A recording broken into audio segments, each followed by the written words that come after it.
സംസ്ഥാനത്ത് കഴിഞ്ഞ 2 ദിവസങ്ങളിലായി പെയ്ത കനത്ത മഴയ്ക്ക് പിന്നാലെ വിവിധ ഡാമുകളിലെയും ജലനിരപ്പ് ഉയർന്നിട്ടുണ്ട്. ഈ ജലനിരപ്പ് ഉയർന്നതിന് പിന്നാലെ ജലം ക്രമീകരിക്കുക എന്ന നിലയിൽ പല ഡാമുകളുടെയും ഷട്ടറുകൾ ഉയർത്തി വെള്ളം പുറത്തേക്ക് ഒഴുക്കിവിടുന്നുണ്ട്. പല ഡാമുകളുടെയും സമീപ പ്രദേശങ്ങളിൽ താമസിക്കുന്നവർക്ക് ജാഗ്രതാ നിർദ്ദേശം കൂടി നൽകിയിട്ടുണ്ട്. നമുക്ക് ഏതൊക്കെയാണ് എന്ന് പരിശോധിക്കാം.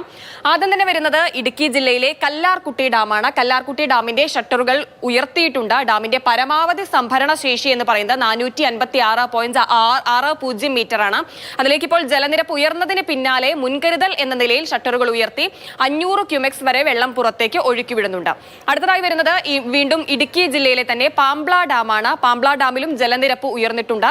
ഈ കനത്ത മഴയ്ക്കൊക്കെ പിന്നാലെ ഇന്നലെ രാത്രി തന്നെ 500 ക്യൂമെക്സ് വെള്ളം ഷട്ടറുകളൊക്കെ ഉയർത്തി പുറത്തേക്ക് ഒഴുക്കുന്നുണ്ടായിരുന്നു. ഇന്നിപ്പോൾ വീണ്ടും മഴ പെയ്തതിന് പിന്നാലെ വെള്ളത്തിന്റെ പുറത്തേക്ക് ഒഴുക്കിവിടുന്ന വെള്ളത്തിന്റെ അളവ് ഉയർത്തി അത് 1000 ക്യൂമെക്സ് ആക്കി മാറ്റിയിട്ടുണ്ട്.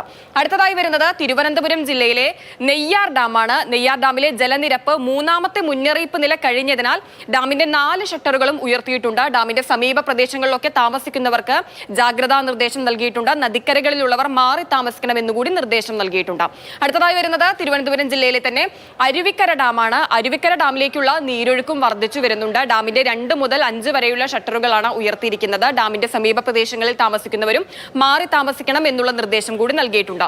പിന്നെ വരുന്നത് പാലക്കാട് ജില്ലയിലെ മംഗലം ഡാമാണ്. മംഗലം ഡാമിന്റെയും ഷട്ടറുകൾ ഉയർത്തിയിട്ടുണ്ട്. ഡാമിൽ 76.98 മീറ്ററാണ് ഇപ്പോഴത്തെ ജലനിരപ്പ്. മംഗലം പുഴയോരങ്ങളിൽ താമസിക്കുന്നവർക്ക് കൂടി ജാഗ്രതാ നിർദ്ദേശം നൽകിയിട്ടുണ്ട്.